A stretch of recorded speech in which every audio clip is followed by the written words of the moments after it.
Hello, everyone. Welcome back to Bricks and Dragons. Today, we are kind of doing a little bit of a world building exercise here. Um, as I'm trying to come up with doing, creating an area here, um, one of the things that I kind of found that me and the guys, when we're playing games and stuff like that, it's not always just the combat. Sometimes it is trying to add extra things in there. And I did the same thing with doing Dungeons and Dragons, and the guys did really enjoy the fact that it was in there. So what we have here today, this is from Elite Dangerous.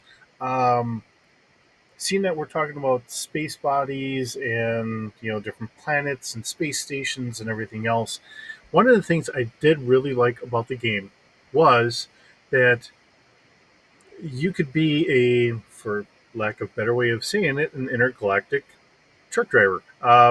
You could actually pick up commodities in one area, and we have a whole list, from explosives, we have clothing, coffee, fish, tea. I mean, they have all this stuff broke down here. And depending on where you're going and where you're dropping stuff off, they have a price guide for this. Um, there used to be a website I would go to, and you could kind of look at all this stuff online. Uh, in some of their updates, they actually threw it into the game, so it's actually in the game. So I can go and I can figure out what I want and where I want to drop it to, and it'll give me the price difference. So I can see if I'll make a couple credits on it, or I'll lose credits on it, or whatever the case will be. So I think that's really why that one website had kind of gone to pot and is no longer around, which does make some sense.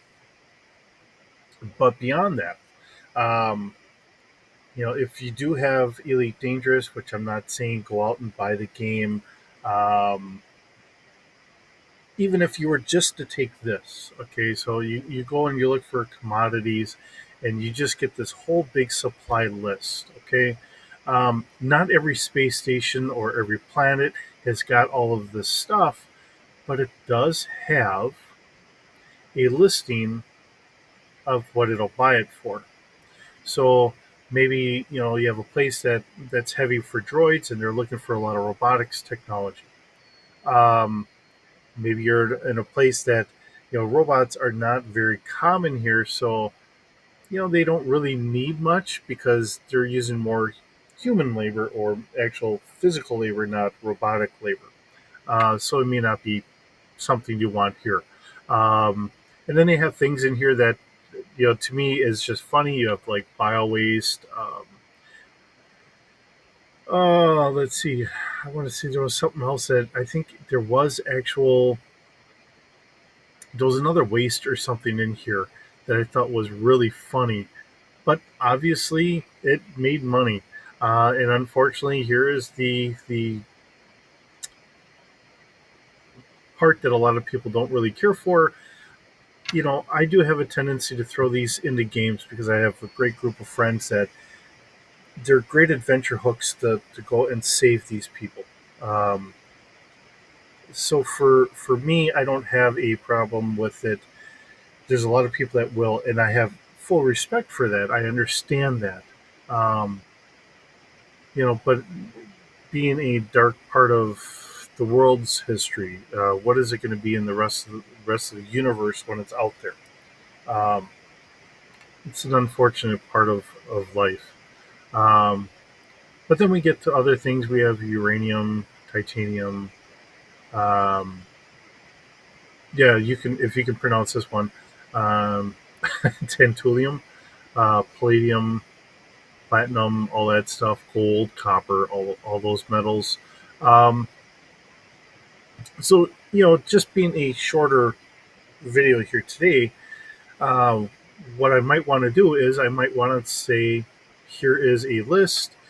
There are some other ones, and I do have some other map stuff up here.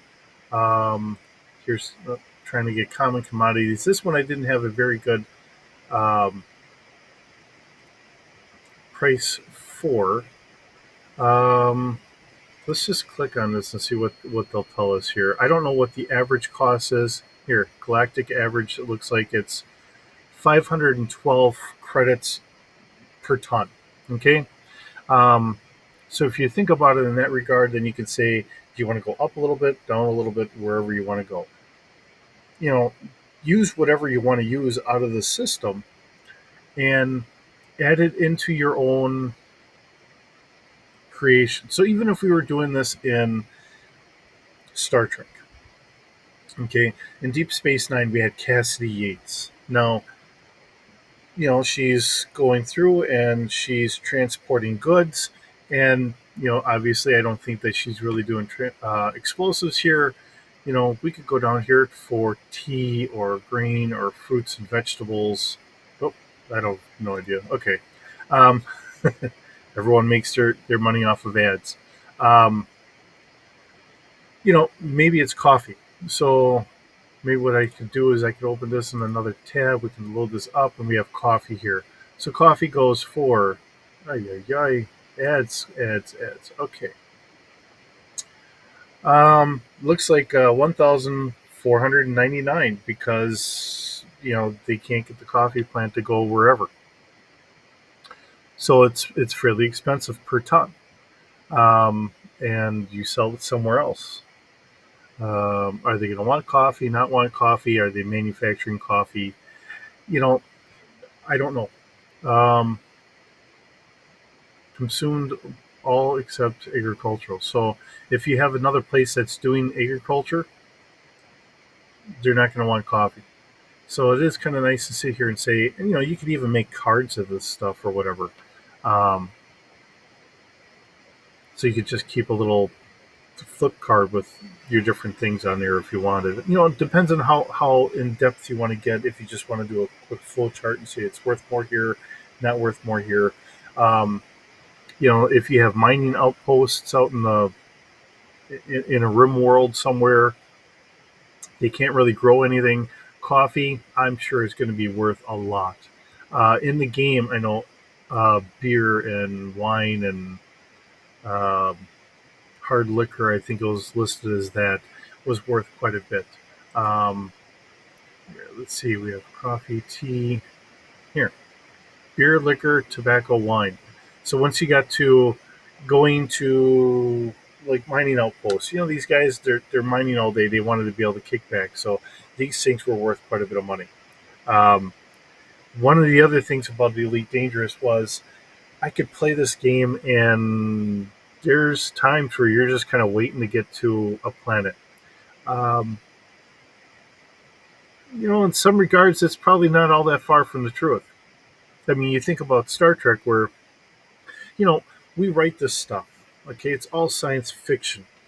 Um, Star Wars, Star Trek, Elite Dangerous being a video game, whatever.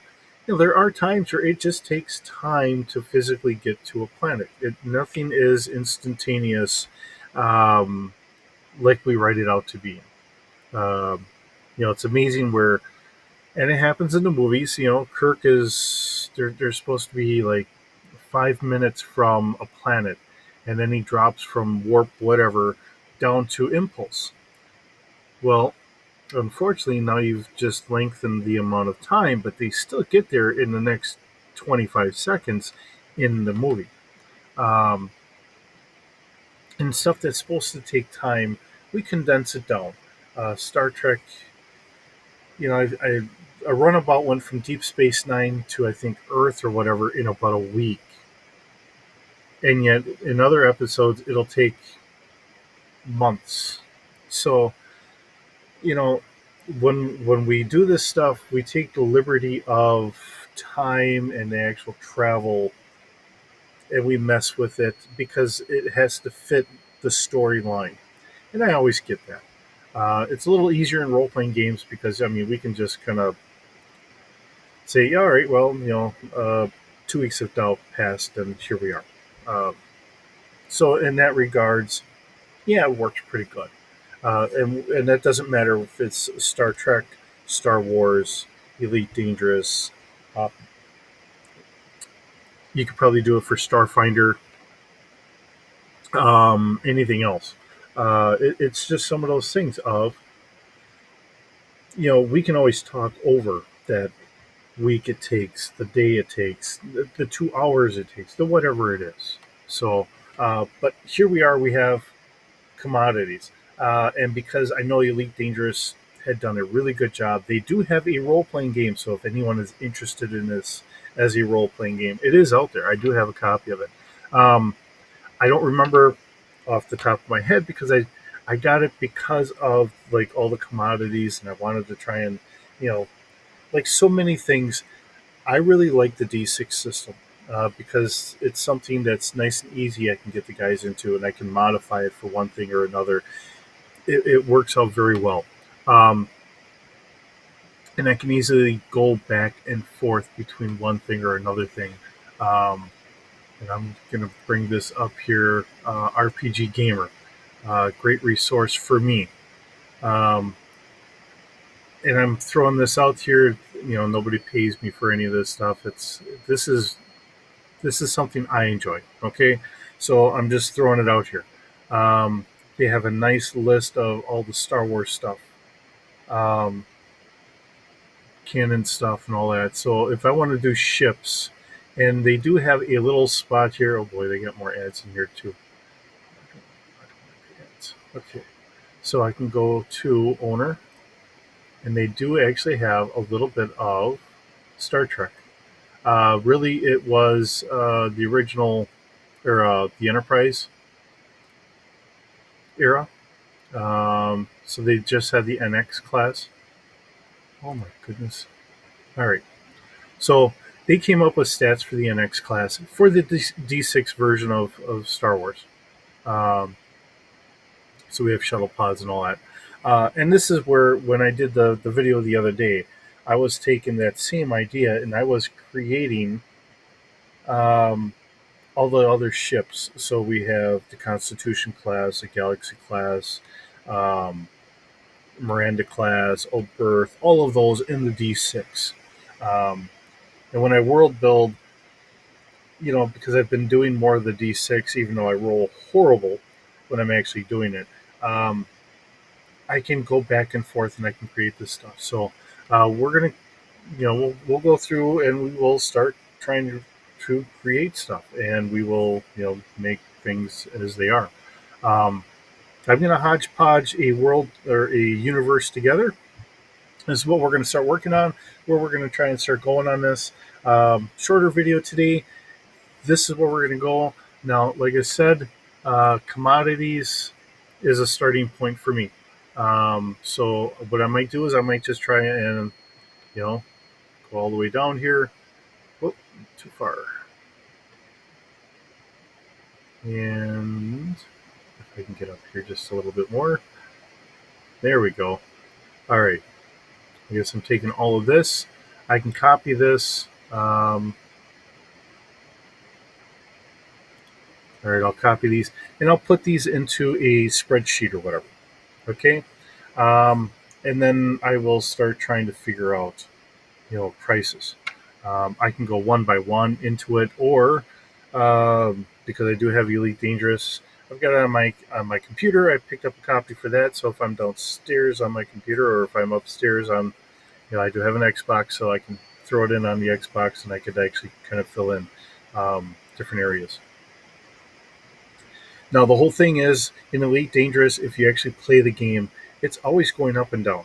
So, what I might do is I just might try and do a little snapshot and just jot down a bunch of different areas, and then I might just use those same prices in different areas. I've done something similar to that before, not a problem. Um, but that's it's a starting point. So it gives players something else to do besides just combat. Um, for me, it's a little easier if you're not part of the main group in that regard. Now, you can always be a freelancer working for Starfleet. You could be a freelancer working for uh, the Rebel Alliance. Maybe you're part of the Rebel Alliance, but you need a cover, so you're trying to get. And you could even be doing this for Starfleet too. We could very easily be sitting here saying, "Hey, I'm an informant for Starfleet. Okay, that's why I'm on a small ship. If I dock at their stations, they'll help fix me up, no cost, because I'm giving them information. but along the way, I'm a free trader. I'm just the eyes and ears for them. So if I see or hear something's getting built up in whatever, maybe I go to Cardassia, maybe I go to Romulus, maybe I go to um, Kronos. Um, if I'm in Star Wars, maybe I go to Coruscant. Maybe I can go to Tatooine, wherever. You get the idea. Um, Starfinder, because I don't know any of the outside of, I'm sure that they have Earth.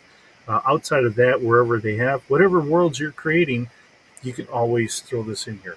These are things that they're looking for. These are things that they have, um, and it gives you small adventures. Uh, you land your ship down. You kind of get into a back alley brawl. Maybe you're in a bar. You don't have to worry about some of the diplomatic stuff. Whatever works. Maybe it's if you're part of Starfleet, maybe you're being tapped on the shoulder and said, "Hey, we need you to send this stuff here for whatever." Now, maybe it's not a price value because Starfleet doesn't need the money itself because it's aligned with others, but there is a value that someone else has paid Starfleet to move or whatever. So, um, you know, someone else is looking at it as a monetary gain while you're sitting there saying it's just a mission. So there's things like that to think about. Um, I know Gene Roddenberry didn't want a society that used wealth, but later on we kind of said there's not really a wealth in Starfleet. But, and I know that this was in one of the Deep Space Nine books that I have for doing it as a role playing game, they do give people a weekly, monthly paycheck or whatever. So when you're living on Deep Space Nine, yes, you're there for Starfleet, but you're there as a guest of the Bajoran homeworld of Bajor. So there is a price to live on Deep Space Nine. Now they don't do it as a very rigid system like we do in the current military to sit here and say, hey, and that Nenson makes this much, lieutenants this much, commanders this much, captains this much, admiral, whatever. What they're doing it as, if you're a lieutenant but you have a family, you get this much. If you're a captain living alone, you might bring in less than what the lieutenant does because you don't need as much housing. Maybe you get paid the same because you have a bigger quarters that can now cost more, so you can have meetings inside your quarters or whatever. Stuff like that. Um, and that's kind of how Starfleet does it. They'll deal with money if they have to. There is like a storage area on a ship that actually has, you know, gold pressed platinum bars or slips or whatever. Um, I'm trying to remember exactly how that works. I know it goes slips, bars, and then I think something else. So, you know, that way if you're trading with somebody else that isn't aligned with Starfleet that way to say, hey, don't worry about it, it's yours, now you can pay them. So that way they can pay their bills. Um, so it has kind of opened up a little bit in that regard, but this is where we are. Um, you know, adding commodities in there can always help, can always be an adventure hook for people. Um, if you're doing a mission and someone they have to try and get this back because that's their yearly income. See it in that regard, especially if I was looking at this leather here. I remember it's again, it's something that people don't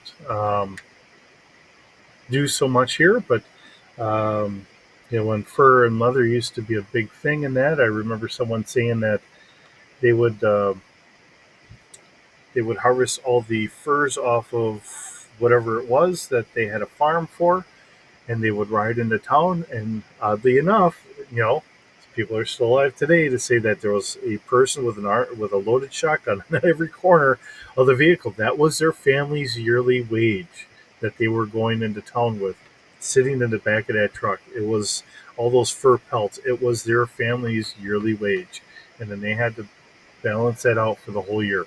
Um, and the guy told me about it, and he was a kid at the time. So, the world's changed a lot over the years, but as we get out to whatever, I mean, it's a fantasy world, whether it's Star Trek, Star Wars, um, Starfinder, um, Traveler would work very well for this as well. Whatever it is, these are all fantasy realms.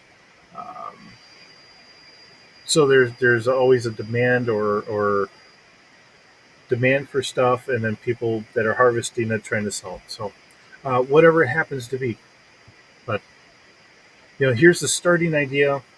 Get price ideas, and then we can go from there. But this is our start. We're going to start trying to create a universe, maybe an extra area or whatever. Um, I'm still going back and forth whether it's going to be Starfleet and using the Modifius, or if I will fall back to what I typically would do and say it's going to be in um, a D6 Star Wars. I want to stay with the Modifius, but because I'm so more comfortable going back to the old D6 Star Wars, because I've been doing that for over 20 years, kind of creating stuff, you know, trying to write all this stuff down. I do so much stuff on the fly, so trying to make sure I write all this stuff down and all that is getting to be a little bit more of a newer thing.